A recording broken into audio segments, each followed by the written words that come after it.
Hari Hare.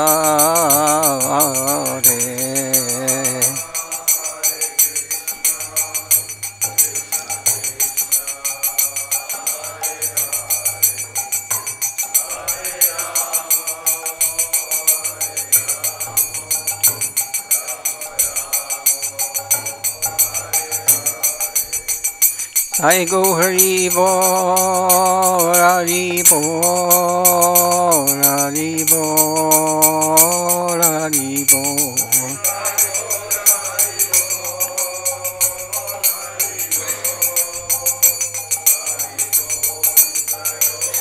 Jai Gaur Hari Bol, Hari Bol. Hari Bol, Hari Bol.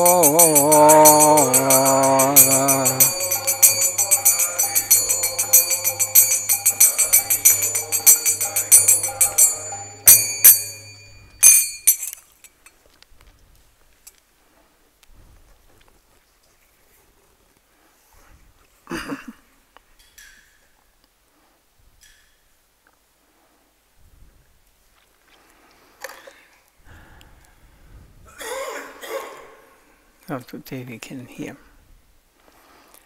the explanation of the Bhagavad Gita shloka in second chapter, 69th verse.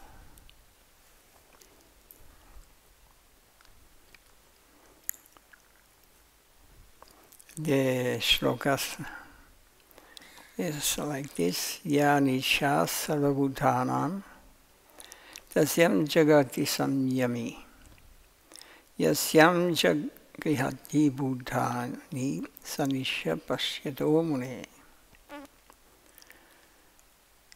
The translation of this shloka means that what is day for the self-controlled sage is night for all living beings.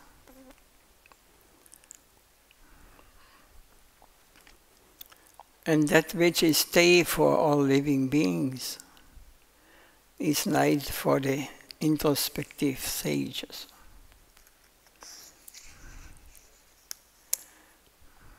So there's, on this shloka, it gives a nice explanation or illumination.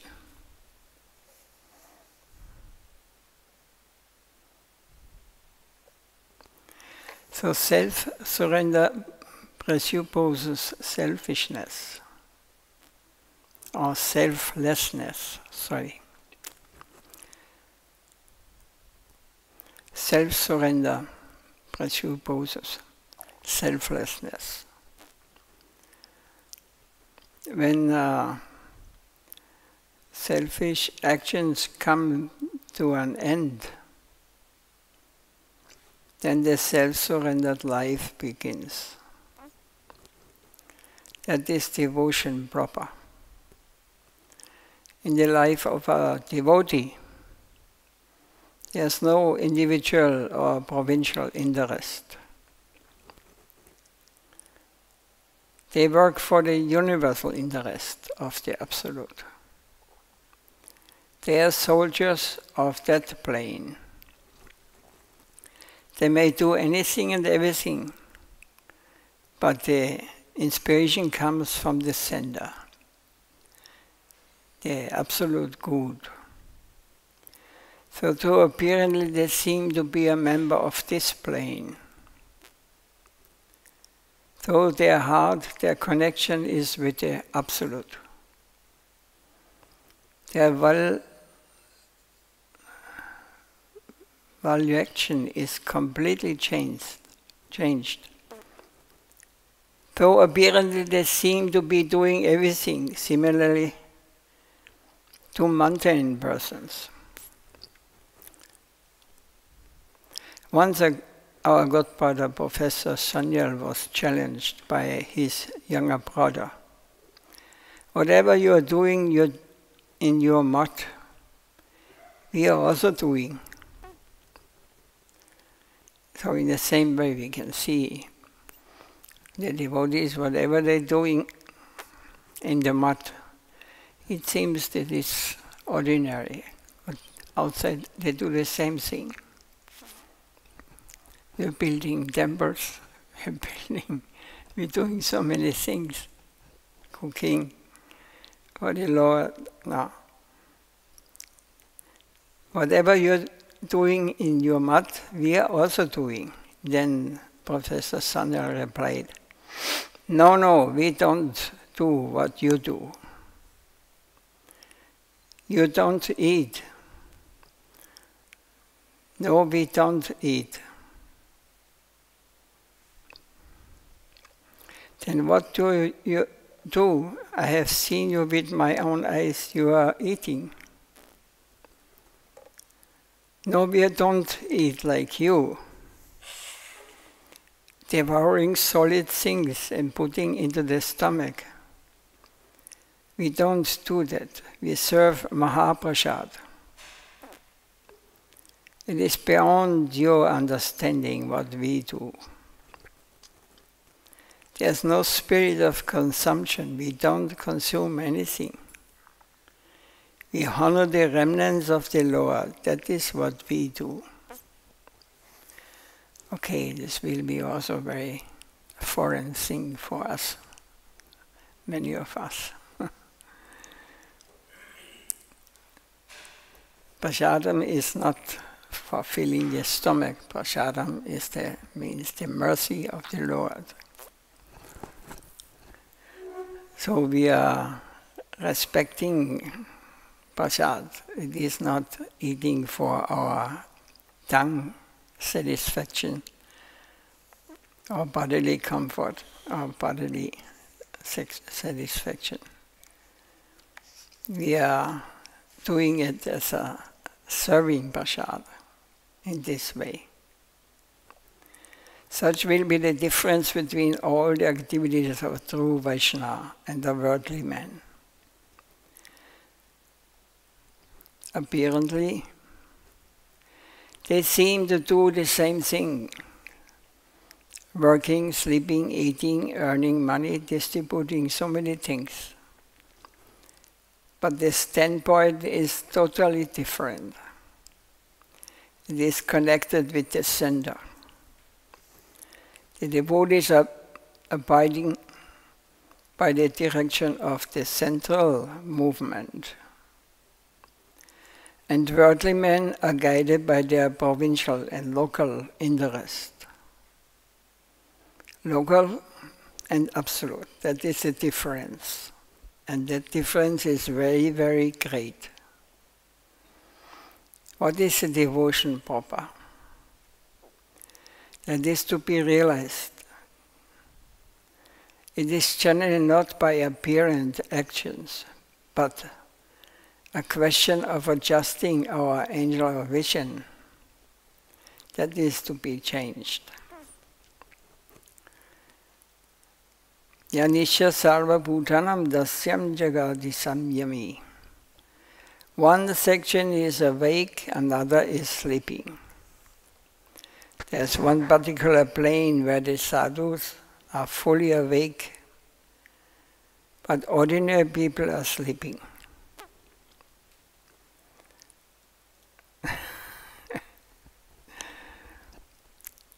When the inner soul, on the level of soul, is awakened, when we are realized, then materialistic people fall asleep. They cannot check this. They cannot raise their consciousness there.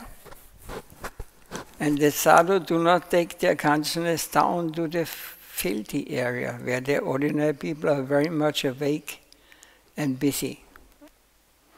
According to the so-called civilized scientific scholars, the Gaudiya is fighting with their own shadow. They are hunting after impossible and imaginary things. That is superstition.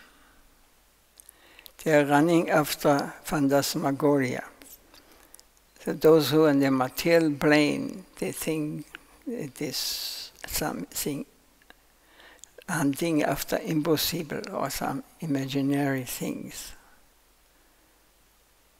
They are running after phantasmagoria because they are not understanding. On the other side, it is just the opposite. We think that in the name of concrete reality, they are running after phantasmagoria.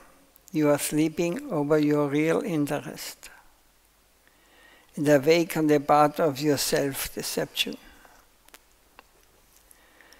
They are running after that which is produced by mortal achievement.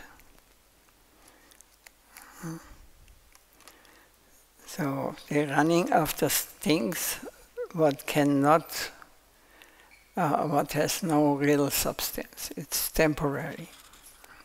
We are running for enjoyment in this world, but everything is temporary.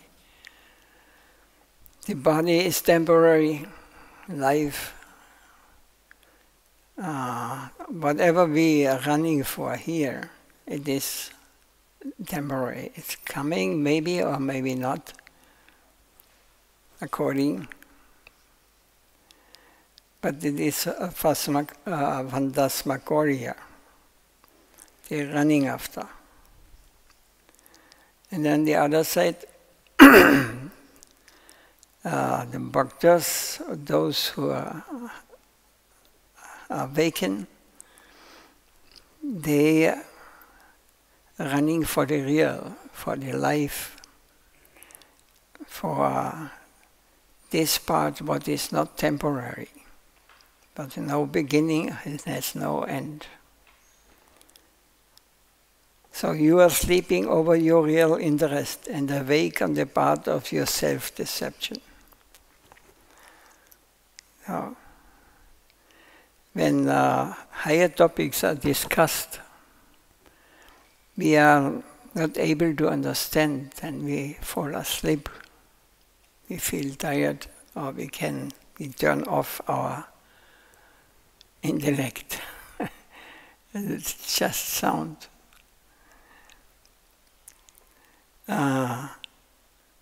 You are sleeping over your real interest and awake on the path of your self-deception. Means we get awakened when externally some action may occur. They are running after that which is produced by mortal achievement. They think immortality is not possible. No, nothing is immortal. It is foolish to neglect mortal pleasure. Whatever there may be, let us enjoy it. The materialist, mundane conception is like this, Up to the last second, let us enjoy. We know we will all have to leave, but let us, as long as possible, enjoy. Socrates had to pay for it. At the cost of his life, he had to announce, the soul is immortal. What means in the soul? Means Atma, means consciousness. I am consciousness. It is immortal. It is not tying with the external thing, not tying with this body. So we want to be wakeful in that plane of life which is darkness to them. So those who are not realized, the sadhus become awakening because they move on the plane of the soul. For them it's already reality. There is no speculation, it is the reality. And in this state, on this plane, This is darkness to them who are living only on the external, concrete, mundane plane. For them it is, they cannot understand that this darkness, so they are asleep, their mind is inactive or cannot catch. The basis is that the soul is immortal and there's an immortal world. Not only is it immortal, but it is the nectarine reality.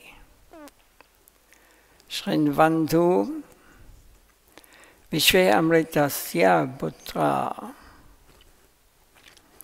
O you sons of the nectarine world, be mindful of my address.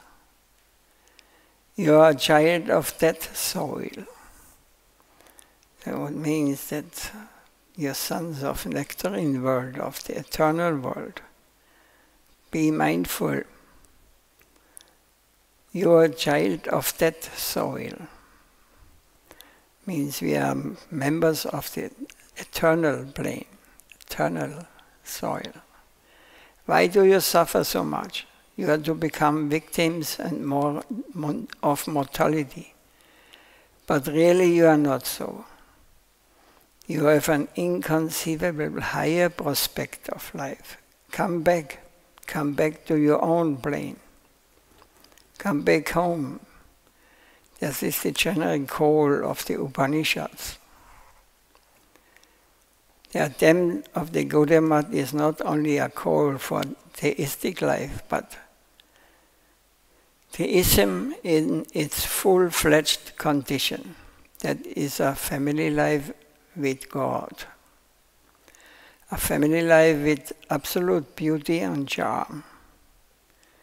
Your place is on the lap of the affectionate father or in the lap of the most beloved consort.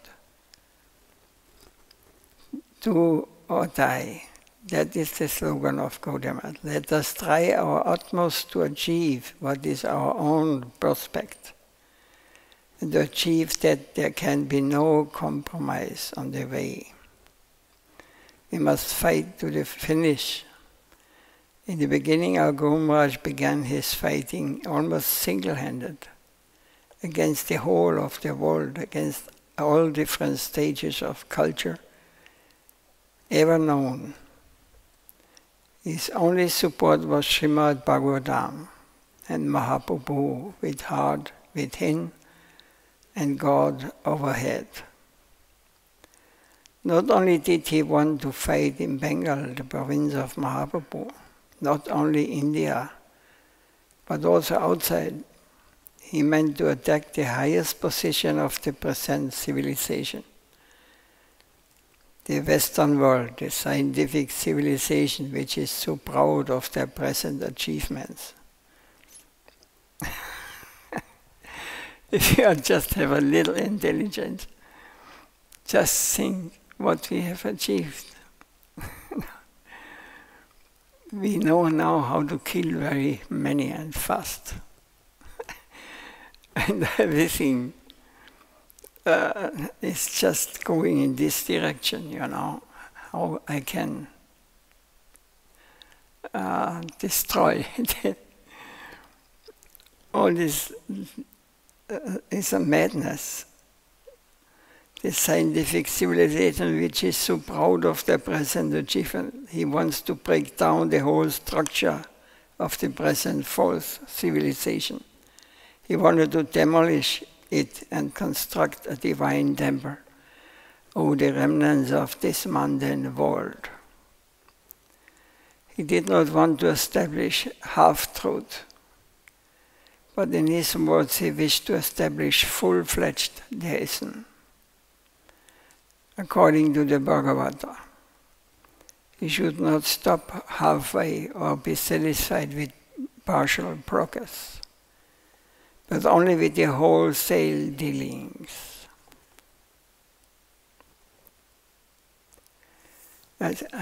Any question on this or anything not clear?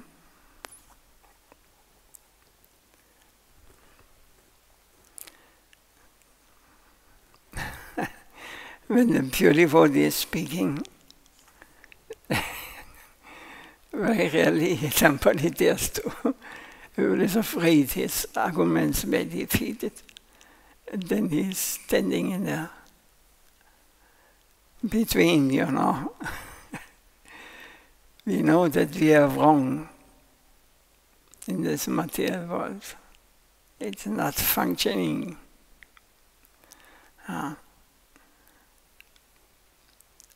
on the other side, we are not ready to dare to step the line, to surrender to the absolute, to enter to the highest plane where we are at home, what is our real home.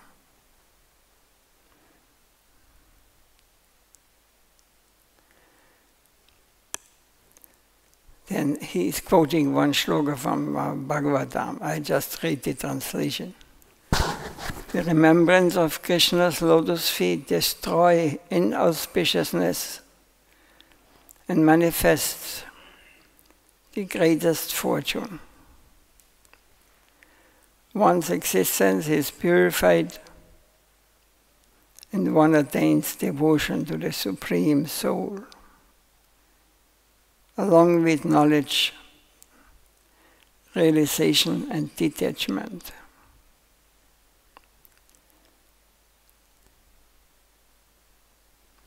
So just by remembrance of the lotus feet of the Lord destroys all inauspiciousness and manifests the greatest fortune.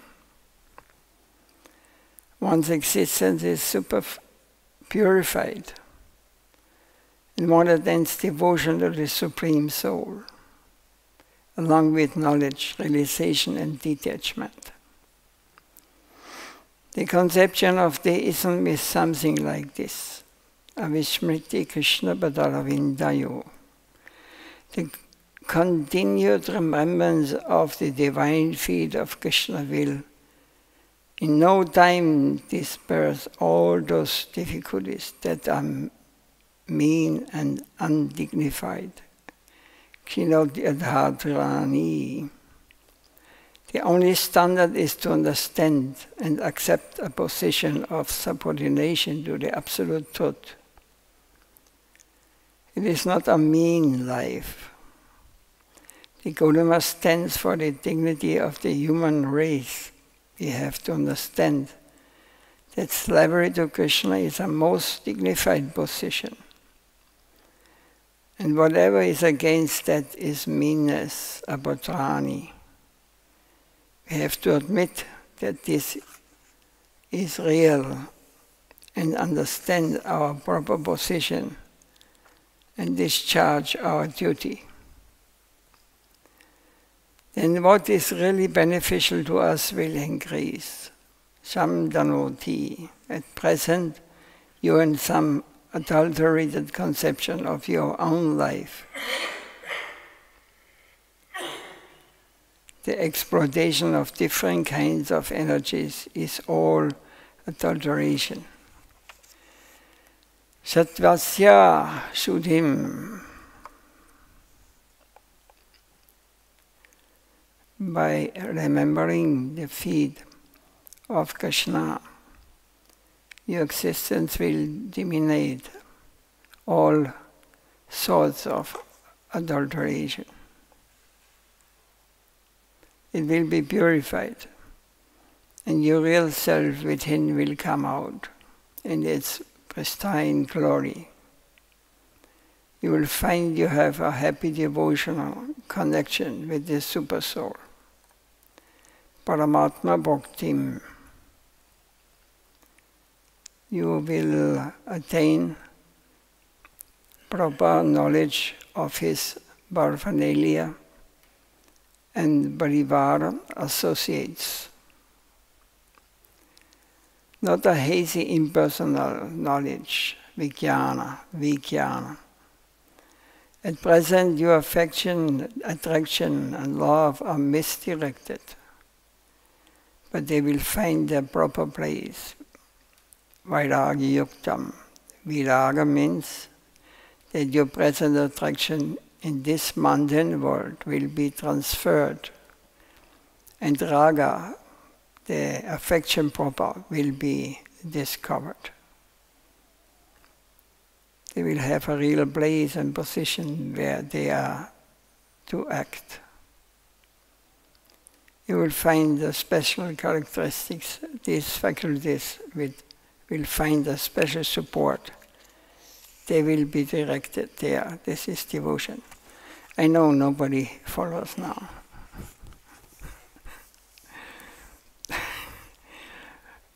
We are asleep now. We are not awakened in the higher plane. We cannot follow these things.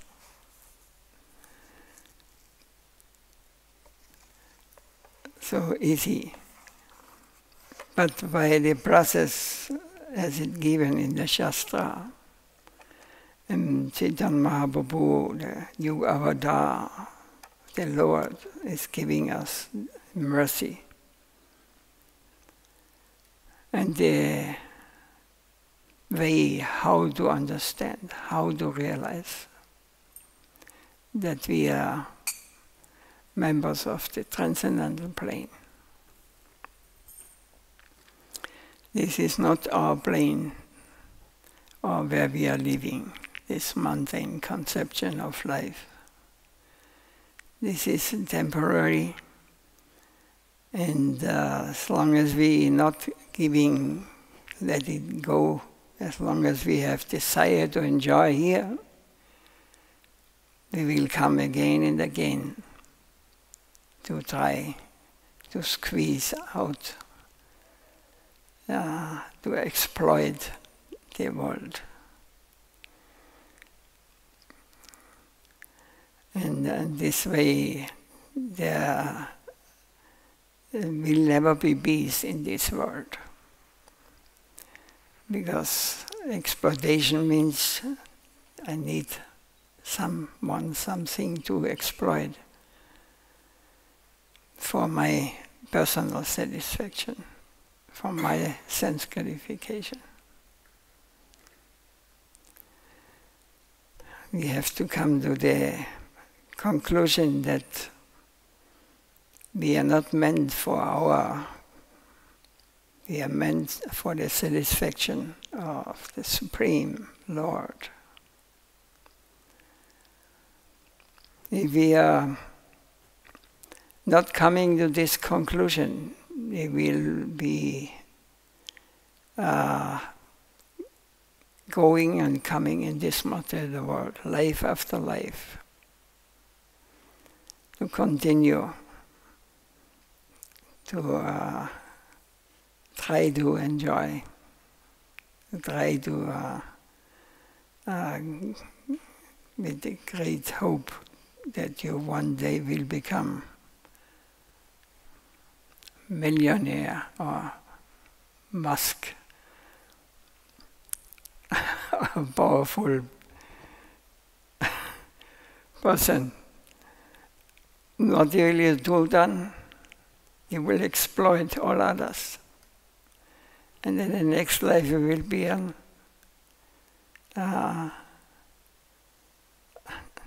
dog somewhere in China.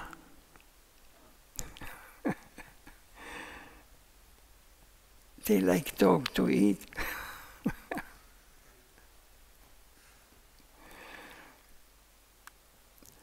We are not conscious of these things. We have now the opportunity to understand